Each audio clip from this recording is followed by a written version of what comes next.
Welcome to the Possibility Podcast with Sarah Knight.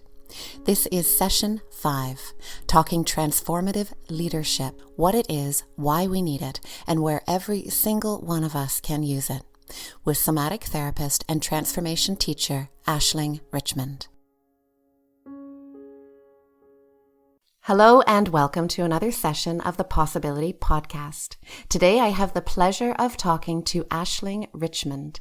Aisling works as a somatic therapist and embodiment teacher in Galway City on the west coast of Ireland. There she runs a private practice and also operates transformative courses. She's currently doing a PhD in psychology and transformative leadership with Meridian University in Northern California. And it was on this premise that we decided to talk to each other today. Aisling is a friend of mine from my days in Galway, so this is such a great pleasure for me. And when she heard that I was doing these podcasts, she reached out and said, hey, that's totally what I'm interested in, and here's what I'm doing now, and I think we could have a great conversation. And I totally agree. So thank you very much, Aisling, for joining me today. Oh, Sarah, what a pleasure to be talking to you across the seas, and just love that we're keeping the connections going, and also that we can share this time and share our passions. So thank you so much for inviting me and hosting me. Yeah, thank you so much. It's so wonderful the way lives weave in and out and kind of run in circles, isn't it? It's really beautiful. It's been probably 3.5 or 4 years since we've seen each other or spoken. So this is really such a joy today. Thank you. Absolutely. I agree. I know from our previous conversation that we had last week and kind of preparing for this interview, there's so many things we could talk about. But the question I really want to ask you is, what is transformative leadership and why do we need this now? Yeah. So thank you. Those are really great questions and big questions. So transformative leadership is based on a model called transformative learning. So I kind of compare that to, say, mainstream education, which is very much about learning about facts. It can be abstract, very reason-based, and kind of dissociate it from your own direct experience. So transformative learning very much comes from our human experience. So experience is key. And when we engage with our experience, we have the chance to learn, to grow, to heal, to move beyond. So I'd say essentially transformative learning and transformative leadership are journeys towards wisdom and very much holistic. So if we think of, for example, the left and right brain division, we have the left brain, this is very general now, but, which looks at facts, logic, reason, technical skills, concepts, and principles. And then we have this other part of us, which is more to do with our feeling selves, to do with compassion, clarity, conscience, self-awareness. And so it's very much about integrating all of these parts of ourselves, transformative learning, transformative leadership. It's holistic, creative, intuitive, and very much about the human experience and how do we relate to ourselves and how do we relate to the world around us.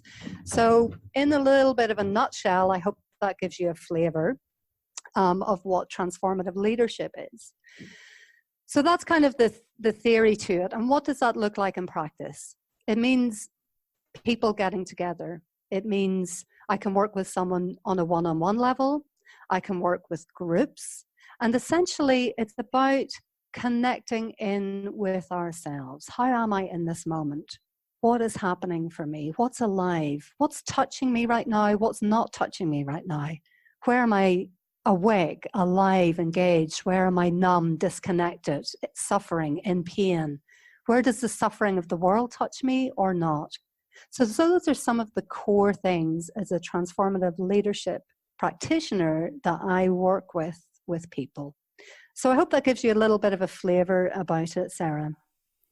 Yeah, so if I understand what you're saying there at the end, this is interesting. It's also about the understanding that the we view the world through our own lens, and that how we are impacted by things is not a general experience. It's unique to everyone because we carry with us our own histories and perspectives and judgments and beliefs and pains and sufferings. And so it sounds a little bit like what you're saying is that transformative leadership is about doing your own work. Yeah, it very much is. It's about questioning who we are, how we see the world, and how we relate to the world and to ourselves. So, how we see the world is very much a personal experience, but it's also a cultural experience. So, say, for example, for myself, I grew up in the north of Ireland. So, my cultural, personal lens was very much created by being a Catholic living within a country that was in civil war. So for me, my lens that I was seeing the world through was that the Protestant person is other and I need to be afraid of them. Okay. So they weren't a human being to me. They were some other person being who was someone I needed to be afraid of. Yeah. So that was the lens that I viewed the world through, which was created by where I was born and what my life experience was, what my culture imprinted upon me. So through doing many, many, many years of transformative practices, I managed to somehow move beyond that box, which was boxing myself and also boxing the other and creating a divide between us where I was sitting in fear, to be honest, of a lot of Protestant people. I hadn't spoken to a Protestant until I was 17 years of age. So transformative experience, transformative learnership and leadership is all about engaging with how do you see the world? What's your experience? What are the woundings that you've had, pardon me, in your life? How do we heal those wounds? So that we can return to some essential state which actually sees a human being, as someone who lives, breathes, feels, suffers, senses, laughs, cries, the same as I do. So instead of this label, Protestant, through all the transformative work that I did, I was able then to see, oh my goodness, they are actually just like me. We're all human beings in this together. So a lot of that fear, a lot of that judgment, and that it just dissolved and softened through these transformative practices.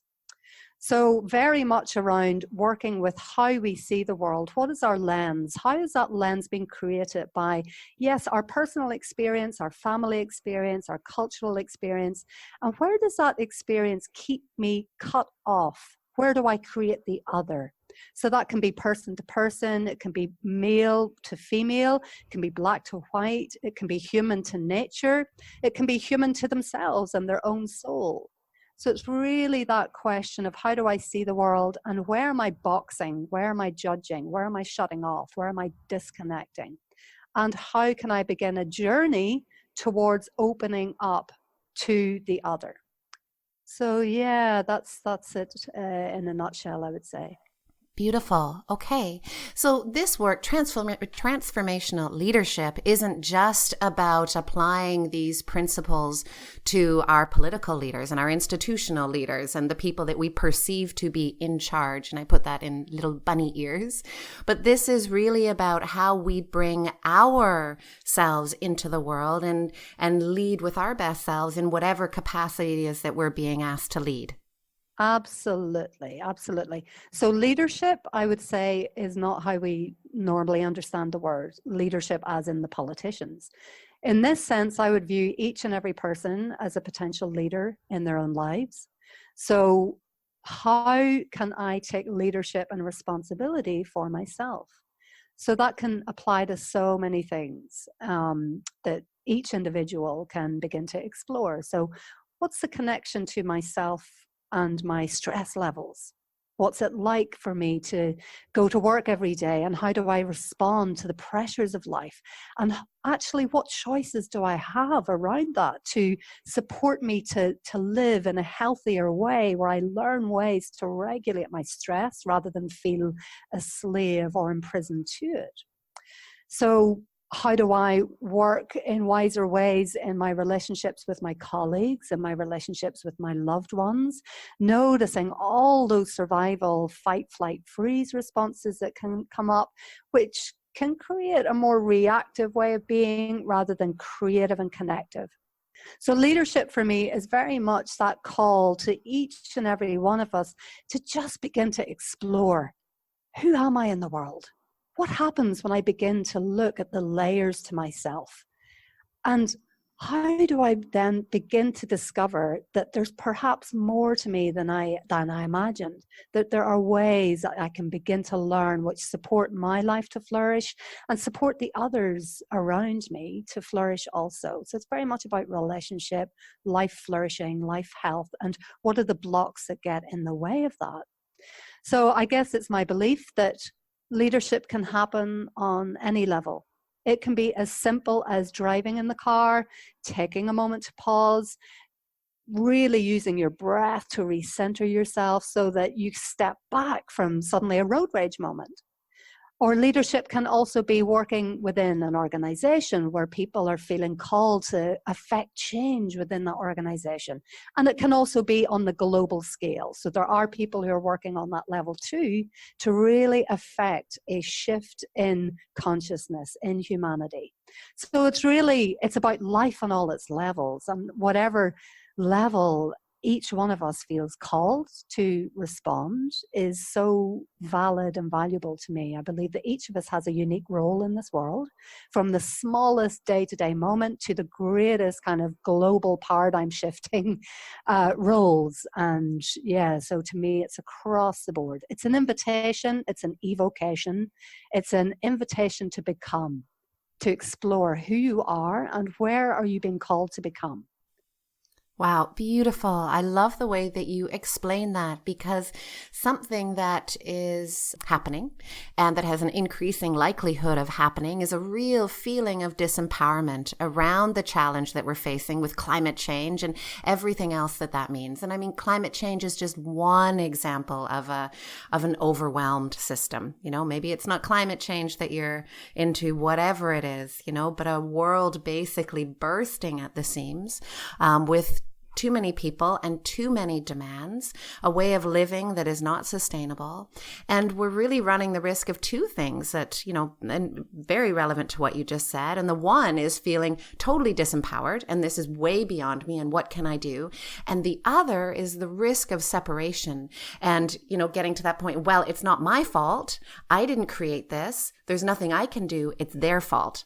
They're the ones that are the problem. They're the ones that we need to deal with. They're the ones that need to X, Y, Z, whatever it is. And I'm seeing that more and more in some of the things that are happening around the world. As Kingston, the city I live in, just declared a climate state of emergency, which I celebrated. And it looks like so far, I mean, hopefully, fingers crossed, the council is actually taking steps to say next, okay, like, what does that mean? All right, this is an emergency now. So what are we going to do? And what do you think we should do? And already the conversations that are happening on social media show a real possibility of some tremendous separation and blame. And why are we doing this? And this is fear mongering, and then other people rallying to support it. And it's a little bit scary to see that happening in my own community.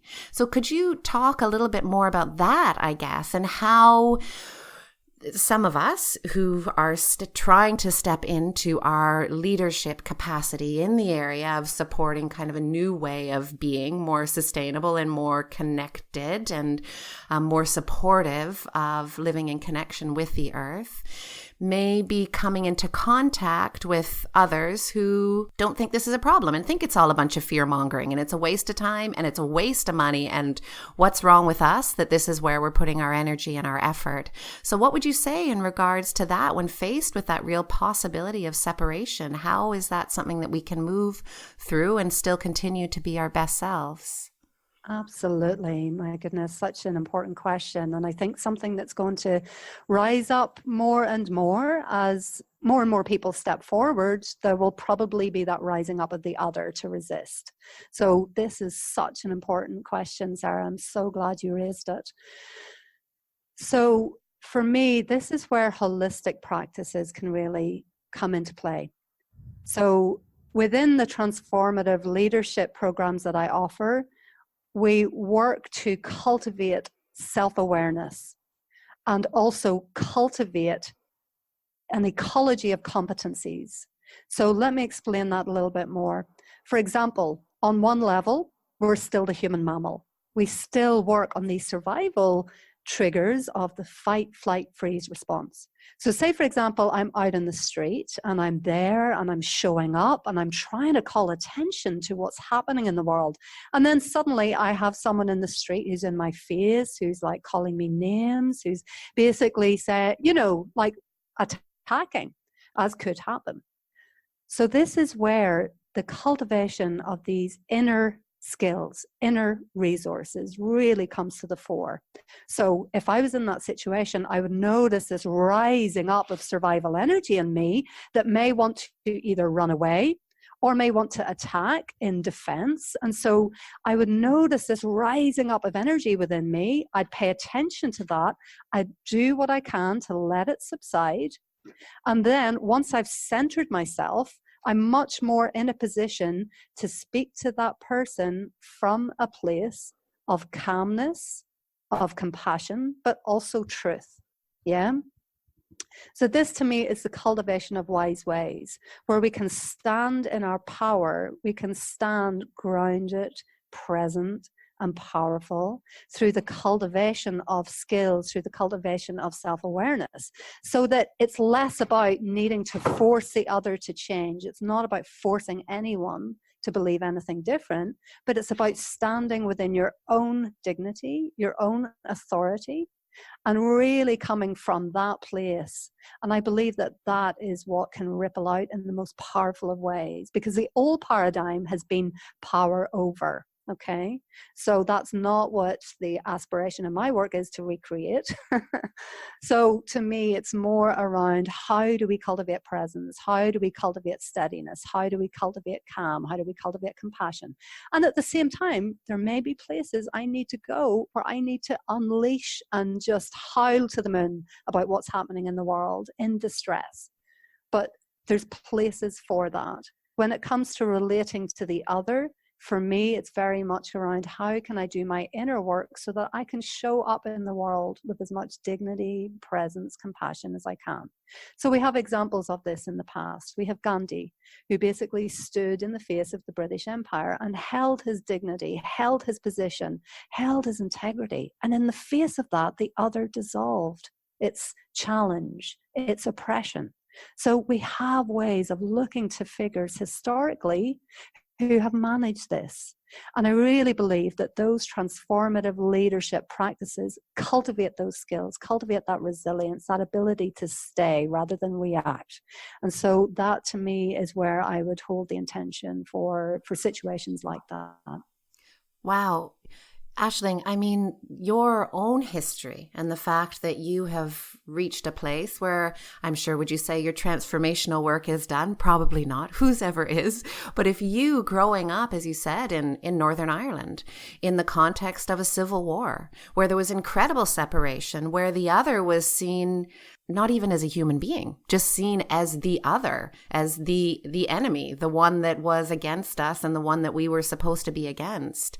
So if you have managed to do your own work and come into a way of being so that that lens isn't constantly standing between you and whoever you may come into contact with that sits in a different point of view from you, that speaks a lot to the work. But it's really interesting what you say. This is not about, I like that you said there may be times where you need to unleash and howl in distress. But the time for that is not when you are in contact with the other. There's time and space for that, for doing the emotional release work, getting the frustration out, getting the anger out. But when you're coming into contact with the other, especially in a situation where aggression and increasing separation is possible, what is being asked of you in that moment and what you should be leaning towards is to stay in your center, to stay grounded, and to stay in that place of compassion and understanding that that person is just a human being too, who also wants to be alive and see a future for their children, and that their lens and the way that they come at the problem is just very, very different to yours. that helps me better understand the place that even I need to hold when engaging on social media. This isn't about the person just standing necessarily exactly opposite from me. It's all of my interactions, even in the virtual world. So look, you touched on the historical precedents and Gandhi and the energy that he stood in, the integrity.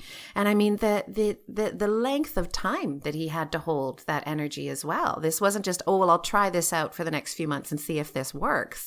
He had to hold this energy for decades. It was astounding what he held, and beautiful that there is someone like that to hold up as an example. Are there other times, other peoples, other places that this kind of level of transformation was being asked of the people, of a population? And can you speak a bit more to that? Absolutely. I suppose just even to begin with Gandhi and to really question, where was his source of power coming from? Where was his energy located? And Gandhi was very much a spiritual man. So when it comes to the human to human, I really believe that this wider sense of who we are in the world, human, yes, but more than human, is also what has infused these other ways of knowing, other ways of being, something that our post-industrial society has really lost touch with in so many ways.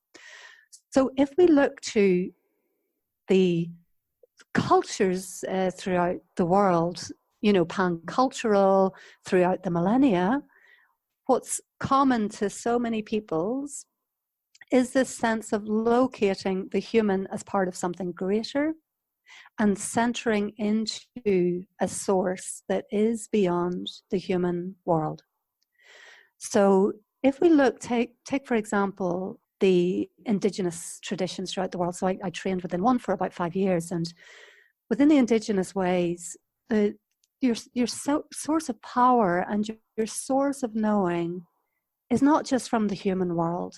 It can be from the animal world. It can be from the earth. It can be from the river, the sky. It can be from the myths. It can be from the gods and goddesses. So this diversity, this ecology of being that human beings once knew themselves as part of.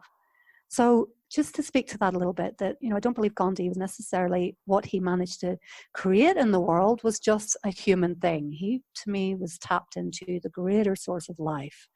And again, if we look to cultures throughout the world who have achieved greatness, who have achieved massive social transformation, what seems to be in common a lot of the times is that there's this centering in something greater. So we also have situations where, yes, societies have transformed through violence and power over, but that's clearly not working. So where do we look to examples in our past where it has worked to some degree? So one of the courses we looked at in Meridian University last term was Ancient Greece. So the course title was Ancient Greece and Transforming Societies. And we looked at ancient Greece as an example of a culture that transformed hugely, that basically created the seeds of so many things we take for granted in the modern world of law, mathematics, science, architecture, the arts, healing, mythology. I mean, of course, these all have their roots back into ancient Egypt, etc. But it was through ancient Greece that this flourished to such a huge extent and really transformed our world as we know it. And for me, if we look at what were the qualities that allowed that flourishing to happen, it was a holistic consciousness. So it was that right brain, left brain integration. It was engaging with the emotional self through ritual theatre, which allowed a massive catharsis of the tragedy of life, which allowed people to say, sensitive and feeling and responding because they had somewhere to go with their feelings, with all the parts of the self that don't make sense but need somewhere to go for expression. And then there was also the part of ancient Greece which encouraged reason, debate, discussion, just like, you're offering with your podcast, Sarah, and that so many people are trying now to initiate debates on throughout the world. It's like that. Can we discuss this? Can we engage in this? Can we give space to this? So we have so many examples in ancient Greece of that weaving of the masculine and the feminine, the right brain, the left brain, but also the human being as part of a greater ecology of being. So very much the human being embedded as part of the mythological, the gods and the goddess, and communing with these other intelligences to inform and guide the human being. So when ancient Greece flourished as well, because it was open to the other, it basically allowed, foreigners to come into the city of Athens to discuss, to learn, to share. And where they began to decline was when they began to become rigid and close off and actually begin to embrace the hubris, the kind of belief that they knew better eventually. So there's the one example of where we can look at, can we listen to one another? Can we stay open to the other? Can we learn? Can we be interdisciplinarian? Can we bring in the best of science, the best of healing, the best of ecology, the best of spirituality? Can we weave all of these wisdoms that we have access to today to create a regenesis of our own times? Yeah. So that's one example that has just come across my way recently, and I just find it fascinating. And I do believe that we can distill those qualities that allowed that transformation to happen and apply them to our world today. Yes. Where you started there with Gandhi, and where did his power come from? And he wasn't doing it all by himself. He had tapped into something that he felt like he was a part of, a greater source of power. Talking about the Greeks again, a part of a greater picture of things and allowing for that information to come in. So it's actually seeing the outsider as a source of strength and a source of wisdom and a source of power, and not blocking that out. And allowing, as you said, the Greeks allowed for all things. So they had those places for emotional movements and for sharing on that level. And then the places for the intellect and for learning. And, so much of the way that you are speaking now speaks to a real understanding of knowing that we don't have all of the answers. Certainly not as any one individual, and that the solution comes from actually coming together, not building walls and making anybody wrong and anybody right. And as you were speaking, what I was reminded of was the young Greta Thunberg, the 16-year-old girl from Sweden who's leading a movement. And surely Greta, as she goes to sleep at night, must be tapping into some sort of awareness on some level of something greater that she's a part of. Recently, I saw that she was named as, I don't remember who put this list together. Someone put a list together of the women of the year, the most powerful women or influential women of the year. And she was named on that list. And I thought, wow, even for her to sit there and see who her allies are so important for her to understand that she's not doing it by herself and that there are other leaders stepping right along beside her. But could you speak to this a little bit more? I mean, this young girl that what's happening in the States with the Green New Deal and Alexandria Ocasio-Cortez and, all of her female allies and male allies too, but, where she's coming from right now, and a lot of men and women stepping up to say, yeah, there's a better way here. There's a new way here. So can you speak to the role, I guess, of women, of the feminine in what's happening now? Yeah.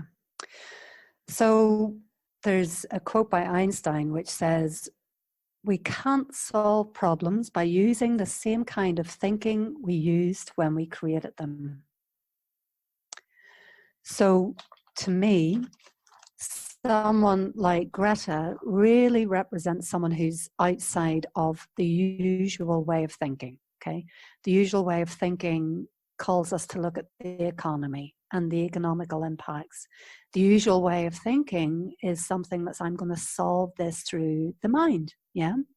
So when we see someone like Greta, I feel that there's someone who is coming so much from her heart, and someone who's just calling out the essentials of what's going on beyond the usual mindset, which can be quite confining.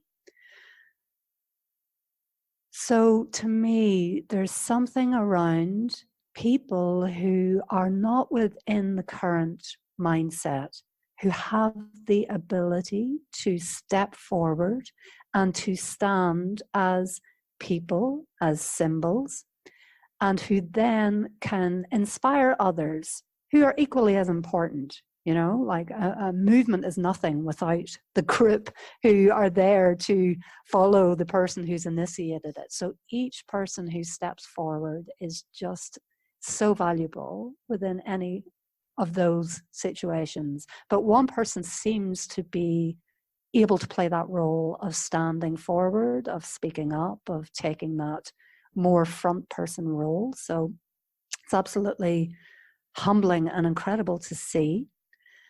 And to me, because she's still verging, she's between child and teen.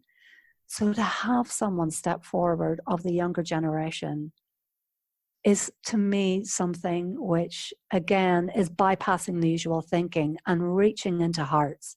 It's like if children have to step forward because the adults, most of them, are not. That, to me, is a call to the heart from the heart. And that is something that can touch and help to awaken. So I think we've spoken about this before, Sarah, that we can give all the statistics in the world, and those statistics might just bounce off the usual mindset. Yeah, it's the kind of addict's way of thinking of, I know this is bad for me, but I just, I just can't face that right now. It's too beyond me. So what actually can transform is when our hearts are touched. Yeah, when we're really, really touched on some deep level by something.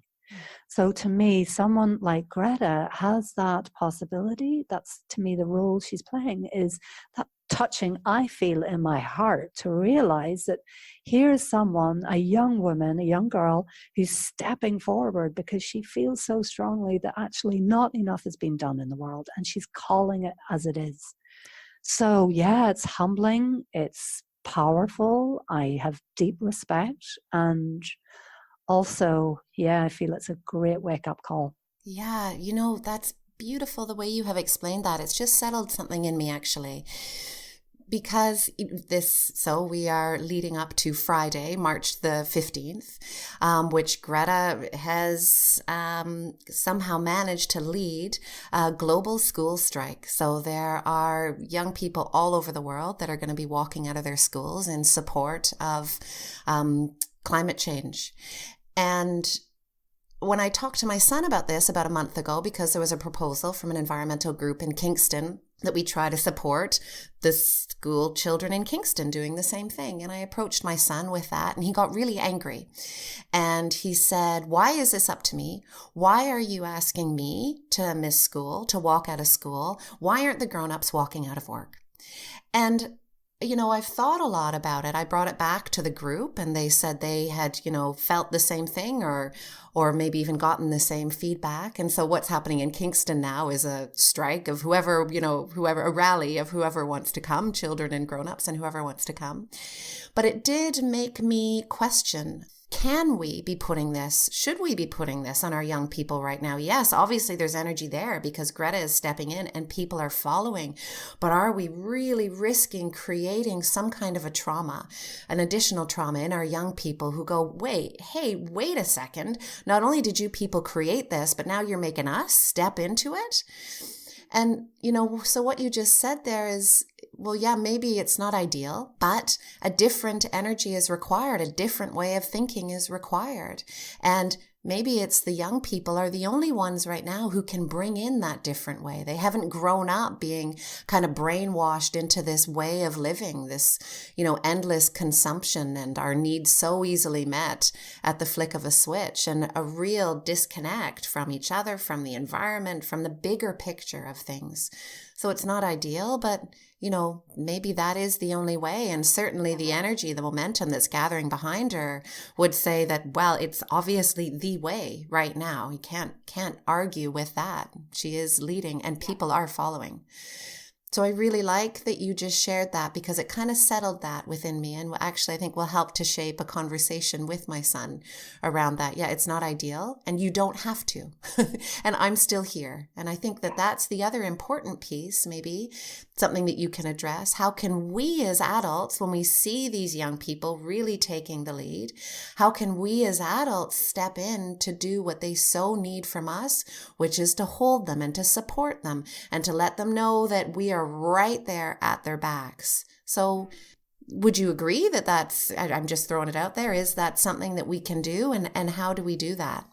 Beautiful. So I think in a way you've almost beautifully answered one of your questions there, Sarah. I'll just echo back to you what you said. Hold them, support them, and let them know that you have their back. Yeah. So I really believe you've just answered that beautifully. And I just can almost see the hands of the adult on the shoulders of the teenagers, just that feeling of just support for their calling in this time. And as well, what I'd add to that is, how am I affected by that? How am I affected when one of the children comes to me and says, what's happening with the world and what are you doing about it? Yeah. So just how does that affect me? Do I go into powerlessness? Do I go into grief? What's my response to that? Okay. And so for me, there's that piece of, yes, supporting the other, but also it's my kind of belief, I guess, is, well, how does that affect me? And what are my possibilities to respond to that being affected? So that's the question that I would add in there, as well as, the holding, the support. It's also, well, how does that affect me? And from that place of being affected, I really believe that a call to some kind of response happens from that place of just receiving how you feel and being affected, and see what arises from that. I love the offering there, the question that you asked. It's not about denying anything. It's not about pretending, a false sense of strength and power and ability. It's about being really honest about what we're feeling and about what we're holding in the moment. And I mean, our young people, they know it all. We can't fool our kids. They know the truth. Our words say one thing and they feel the energy of the other.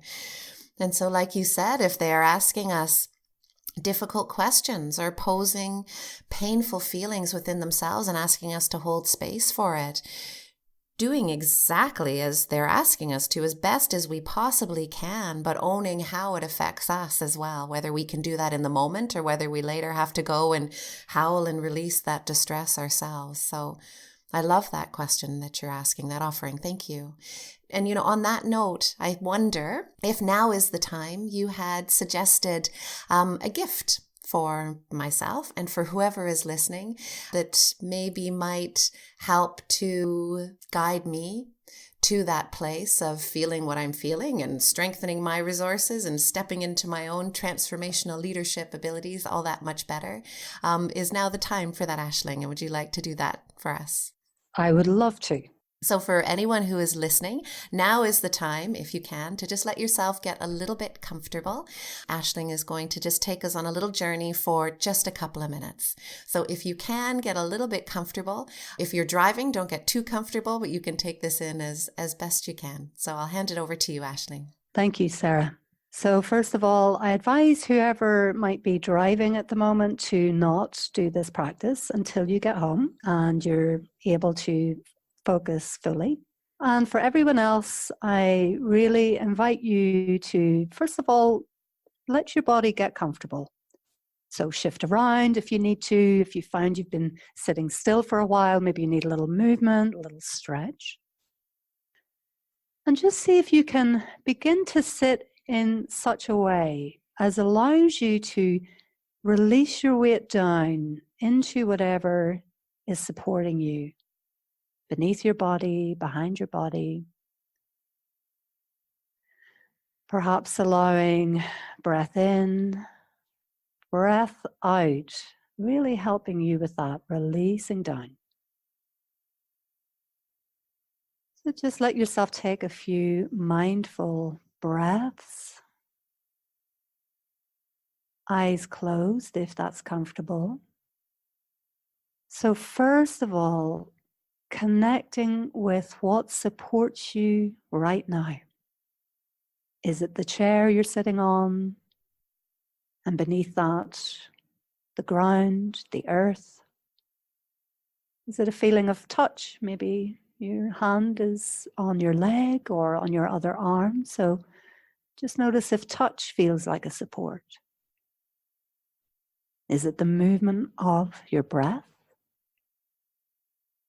So just first of all, let yourself connect with where your supports are.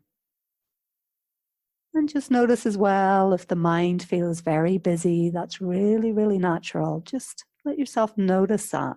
And even if you can connect for a brief second, there it is. Don't worry if it comes and goes. So see if you can invite an even deeper breath to arrive into the body. And a letting go, a sighing out on the out breath. And just invite you from that place of being supported to notice how you are in this moment. On all those different levels, your body, how does your body feel? Are there places of tightening that you can invite to relax and soften? How's your heart rate? How's it feel in your belly and your heart? So you might notice places that feel well, places that feel uncomfortable. And as you do so, I invite you to return back into that which supports you, where you feel your supports are. So we can welcome this wholeness of experience, what feels okay right now, what might feel uncomfortable, stressful. And I invite you to imagine yourself part of a holding field, from the supports around your body, beneath your body, to the feeling of the earth beneath and how it literally supports your body just where you are. And I invite you to also extend your awareness to connect with all those others who might be listening into this call, to Sarah and myself, and see if you can imagine a web of connection so that the supports have a feeling of growing. And as you sense into that, notice how that affects you. What happens? So you might like to place your hands somewhere, perhaps on your heart. Just take a moment together with hands resting on heart. I invite you to sense a connection in whatever way that arrives for you. And we take a collective breath and release. So you can imagine that web of connection spreading throughout the world, not just to the human level, but to all life. Like this fine web that weaves and supports.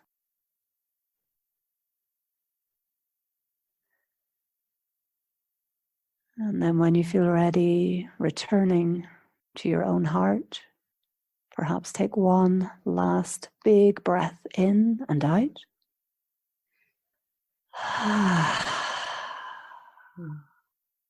And we'll gently release.